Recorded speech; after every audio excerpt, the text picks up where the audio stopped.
Hi, I'm Stacy, and today I'm just going to show you how to make cabbage rolls. This is a really simple, savory dish, really easy to put together, and very few ingredients are involved.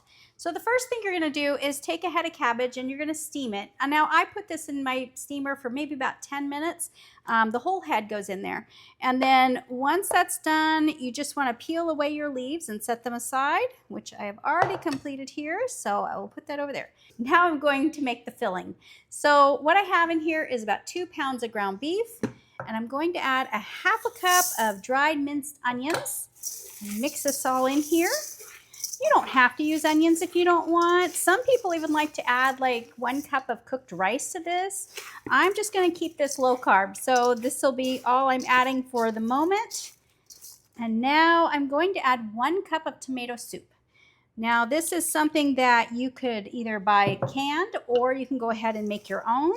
I did choose to make my own tomato soup, and I'm just going to blend this in here. This just helps to keep it moist, and it just gives it a little bit more flavor. So once your filling is put together, now it's time to just take the cabbage leaves and start filling them with the meat mixture. Just going to set this aside. And so all I'm going to do is take a little bit of this and then roll it up into the cabbage leaf. And then place it into my pan, seam side down. I don't know if you can see this right here. I'm just going to keep going until I fill all my cabbage leaves. I did put some of the tomato soup on the bottom of the pan, which helps to keep it from sticking. Once all the cabbage leaves have been filled, it's time to just put on a little bit more tomato soup over the top. That's going to keep it nice and moist while it's baking.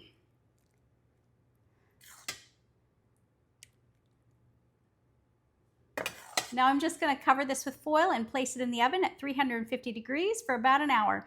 I'll show you the finished product when it's done. Thanks for watching, guys. Bye.